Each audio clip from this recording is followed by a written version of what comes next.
మీ ఎలాంటి వ్యాపార ప్రకటనలకైనా వెంటనే మా ఛానల్ సంప్రదించండి. అందరికి నమస్కారం, నేను శిరీష. ప్రస్తుతం మనతో పాటు ఉన్నారు ప్రముఖ ఆధ్యాత్మికవేత్త, జ్యోతిష్య పండితులు, వేదిక్ ఆస్ట్రాలజర్ అవినాష్ దాస్ గారు. గురుగారితో మాట్లాడదాం. నమస్కారం గురుగారు. నమస్కారం. ఓం నమ శివాయ. ఓం నమో వెంకటేశాయ. గురుగారు, ఈ ఏప్రిల్ మాసంలో ద్వాదశి రాశులైన మొదటి రాశి మేషరాశి వారికి గ్రహ గోచార ప్రభావం ఎలా ఉంటుందంటారు? ఈ మాసంలో మేషరాశి వాళ్ళకు ఈ మాసం బాగానే ఉంది. శుక్రుడు లగ్నంలో 11వ ఇంట్లో కుజుడు, 12వ ఇంట్లో సూర్యుడు, బుధుడు. దీనివల్ల చూసుకుంటే చాలా అడ్వాంటేజ్ ఉంది మేషరాశి వాళ్ళకి. లగ్నంలో శుక్రుడు వచ్చాడంటే చాలా గొప్ప విషయం. ప్రేమ పెళ్ళిళ్ళకి అరంగేట్రం అంటే ఇప్పటి నుంచే స్టార్ట్ అవుతుంది వాళ్ళకి. ఆ యోగం అనేది ఇప్పుడు మెల్లిగా స్టార్ట్ అయ్యి కార్తీక మాసం వరకు వీళ్ళకి పెళ్ళి అవ్వబోతుంది వయసులో ఉన్న వాళ్ళకి బేసిక్గా. సో లగ్నంలో శుక్రుడు ఈ పెళ్ళికి కాకుండా సాఫ్ట్వేర్ జాబ్స్ కూడా యోగం అనేది ఇవ్వడం జరుగుతుంది. సాఫ్ట్వేర్ జాబ్స్ అందరికీ రావు, కొందరికే వస్తాయి. 10 మంది ప్రయత్నం చేస్తే ఒకరికే వస్తాయి. సో వీళ్ళకి ఈ సమయంలో సాఫ్ట్వేర్ జాబ్స్ వచ్చే అవకాశం ఉంది. కుజుడు 11వ ఇంట్లో అంటే వీళ్ళకి ఒక సహాయం బ్రదర్ దగ్గర నుంచి అందుకోబోతున్నారు. మనము సొంతంగా మనసు పూర్తిగా ఎవరికైనా మంచి చేయాలనుకుంటే ఎప్పుడైనా దాని ఫలితం ఒక పుణ్యం రూపంలో వస్తుంది. అదే వీళ్ళకి ఇప్పుడు రాబోతుంది. అది కూడా ఒక బ్రదర్ లాంటి మనిషి, లేకపోతే ఒక సొంత బ్రదర్ నుంచి కావచ్చు. సో ఒక బ్రదర్ లాంటి మనిషి హెల్ప్ చేస్తాడు, ఇంటర్వ్యూ దాకా వెళ్తాడు, ఒక సాఫ్ట్వేర్ జాబ్ అనేది రావడం జరుగుతుంది. సో ఇక్కడ పాయింట్ ఏంటి?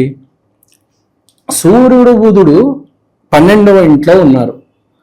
సూర్యుడు బుధుడు 12వ ఇంట్లో ఉండడం వల్ల బుద్ధి అనేది బాగా పనిచేస్తుంది. ఇంటర్వ్యూ క్వశ్చన్స్ మనం ఇప్పుడు చేతిలో పేపర్ పట్టుకున్నాం, ఇది ఇంటర్వ్యూ అనుకోండి, ఇది చదివితే అర్థమవుతుంది. చాలా మందికి ఏంటంటే చదివేటప్పుడు బాగానే ఉంటుంది, ఎగ్జామ్ రాసేటప్పుడు ఇలా షివర్ అయిపోతారు చాలా మంది, టెన్షన్ వచ్చేస్తుంది. కానీ ఈసారి ఏంటంటే వీళ్ళు చాలా కామ్గా కూల్గా చూసి అర్థం చేసుకొని సమాధానం ఇవ్వడం జరుగుతుంది. అంటే ఇంటర్వ్యూ బాగా ఇస్తారు బేసిక్గా. సో ఇక్కడ పాయింట్ ఏంటి? మైండ్ బాగా పనిచేస్తుంది, ఇంటర్వ్యూలో అంతా అర్థమవుతుంది. అది కాకుండా వీళ్ళకి సహాయం ఉంది. మోస్ట్ ఇంపార్టెంట్, మనిషికి యోగం ఉండాలి, అదృష్టం ఉండాలి. సింపుల్గా చెప్పాలంటే కష్టపడితే ఏది అవ్వదు. భూమి మీద బాగా కష్టపడేవాడు కూలి. కష్టానికి అదృష్టం ఎప్పుడైతే తోడవుతుందో మనిషి అప్పుడు హైట్స్, ఒక శిఖరానికి వెళ్తాడు. చూసుకుంటే కాయ కష్టం పడేది అయితే కూలీలే కదా, అందరికన్నా ఎక్కువ కష్టపడేది. కానీ వాళ్ళకి అదృష్టం లేదు, వాళ్ళకి కోట్లు ఉన్నాయా, వాళ్ళకి శాలరీలు కూడా సరిగ్గా రెక్కొడతారు చాలామంది. సో ఇక్కడ పాయింట్ ఏంటి? అదృష్టం అనేది కావాలి. సో ఇప్పుడు మనం మేషరాశి గురించి మాట్లాడుతున్నాం. మేషరాశి వాళ్ళకి శుక్రుడు అనే గ్రహము ఒక అదృష్టం అనేది ఇవ్వబోతున్నాడు. ఈ మాసంలో రాబోయే ఏప్రిల్ వైశాఖ మాసం మొదలవుతుంది 17వ తారీఖు. ఆ మాసంలో ఏప్రిల్ నెలలో బేసిక్గా అదృష్టం అనేది శుక్రగ్రహం ఇవ్వబోతున్నారు. ఇప్పుడు ఎలాగో జాబ్స్ అనేవి మెల్లిగా మళ్ళీ ఓపెనింగ్స్ తెరుచుకుంటున్నాయి, స్టార్ట్ అవుతున్నాయి. సో ఏప్రిల్, మే, జూన్ జాబ్స్ అనేవి రావడం జరుగుతుంది. సో దీంట్లో ఎక్కడో అక్కడ వీడికి జాబ్ యోగం అయితే ఉంది. ఈ పెళ్లి, ప్రేమ, ఈ యోగం కూడా ఉంది. అంటే బేసిక్గా చూసుకుంటే బాగానే ఉంది మేషరాశికి, ఏ ఇబ్బంది లేకుండా. కానీ ఒకటి, ఇది గ్రహ సంచారం. జన్మ జాతకంలో బలం ఉంటే ఇవన్నీ జరుగుతాయి. అంటే బేసిక్గా మనిషి మంచోడు అయి ఉంటే ఇవన్నీ జరుగుతాయి, లేకపోతే ఏవి జరగవు. మొత్తం ఫెయిల్ అయిపోతుంది. ఇంటర్వ్యూ దాకా వెళ్తాడు, ఇంటర్వ్యూ పోతుంది, మళ్ళీ ఇంట్లో కూర్చొని ఏడుస్తాడు. జన్మ జాతకం బాగుండాలి, బేసిక్గా మనిషి మంచోడై ఉండాలి. అదృష్టం అంటే మంచితనం.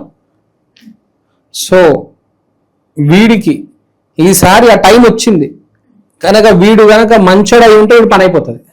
జాబ్ కొట్టేస్తాడు, సక్సెస్. సాఫ్ట్వేర్ జాబ్ తర్వాత చాలు కదా, జాబ్ వచ్చేస్తే హ్యాపీగా ఉంటాడు. వీడు జాబ్ కావచ్చు, వీడు వ్యాపారం కావచ్చు, సక్సెస్ అయితే ఉంది. ఏప్రిల్ మాసంలో గొడవ ఏమీ లేదు. కుటుంబ వాతావరణం ఎలా ఉంటుందంటారు? కుటుంబ వాతావరణం గురించి మాట్లాడితే బాగానే ఉంది. కుటుంబ వాతావరణం కమ్యూనికేషన్ అంటే మాట్లాడుకోవడము, ఫ్యామిలీ మెంబర్స్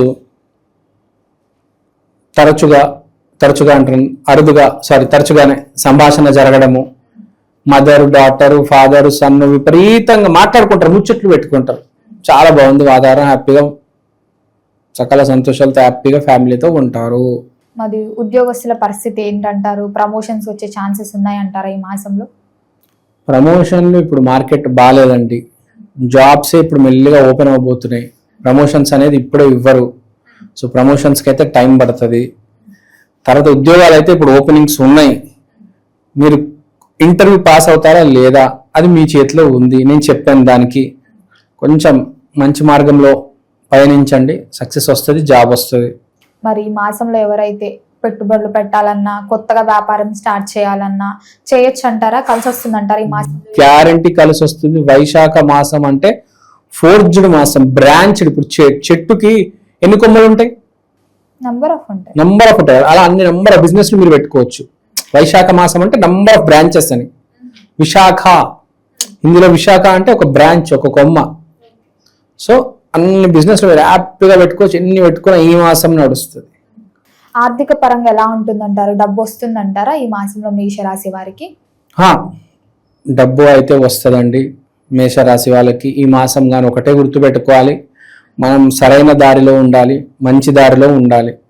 తప్పు పనులు చేస్తే రాదు, మంచి పనులు చేస్తే వస్తుంది. మంచి వాడుగా మారితే బెటర్.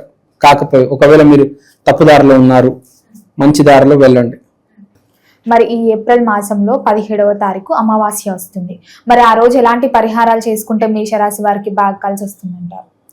ఏప్రిల్ నెలలో 17వ తారీఖు అమావాస్యతో వైశాఖ మాసం మొదలయ్యి మేషరాశి వాళ్ళకి బేసిక్గా మంచి జరుగుతుంది. పరిహారం చేయాలంటే మీరు ఒకటే పరిహారం, నువ్వు చెడ్డడివి నువ్వు మంచోడుగా మారాలి. సింపుల్గా దత్తాత్రేయ స్వామి టెంపుల్కి వెళ్ళిపో, లేకపోతే షిరిడి సాయిబాబా టెంపుల్కి వెళ్ళిపో. అక్కడ ప్రామిస్ చేయి, ఎవ్వరికి ఎదురు సమాధానం చెప్పను, ఎవ్వరిని కొట్టను, అమ్మ నాన్న ప్రేమగా మాట్లాడతాను, బేసిక్గా మంచోడుగా మారిపోతారు. రెమో కాస్త రాముగా మారుకుంటే బెటర్. అది చాలు. మంచి పట్టుకుంటే సక్సెస్, అది చాలా ఇంపార్టెంట్. చాలా మందికి తెలియదు. చాలా మంది ఏమనుకుంటారంటే ఎన్ని గంటలు చదివితే అంత సక్సెస్ వస్తుంది అనుకుంటారు, కానీ అంత ఉండదు. మనకు కలిసి రావాలి కూడా చాలా ఇంపార్టెంట్. మీరు ఎంత చదువుకున్నా ఇంటర్వ్యూ చేసేవాడు మీకన్నా 10 రెట్లు తెలియతే ఎట్లుంటాయి ఆడికి. ఆడు ప్రశ్న అడిగితే మీరు ఫెయిల్ అయిపోతారు. ఆ రోజు సరైన ప్రశ్నలు, సులువైన ప్రశ్నలు మీకు పడాలి. అప్పుడే కదా మీకు జాబ్ వచ్చేది, అవకాశం. కలెక్టర్ అయినా అంతే కదా, వాడు ఎన్ని ఎగ్జామ్ రాసి పాస్ అయినా చివరికి ఒక ఇంటర్వ్యూ ఉంటుంది. ఆ ఇంటర్వ్యూలో ఏ ప్రశ్న వస్తే ఆడికే తెలియదు. ఏ ప్రశ్నలైనా అడగచ్చు. వాడు ఎన్ని మెట్లు ఎక్కువచ్చావని అడుగుతాడు, ఏం చెప్తాను సమాధానం? అది ఆ సమయంలో మనకి ఏంటి సరైన ప్రశ్నలు పడాలి. కష్టమైన ప్రశ్న పడితే అయిపోయాం, ఫినిష్ కదా. మరి గురుగారు, ఈ మేషరాశి వాళ్ళు గత సంవత్సరం నుంచి 2 సంవత్సరాల నుంచి ఏలినాటి శని ప్రభావం ఉంది, కాస్త కూస్తా అంటున్నారు కదా.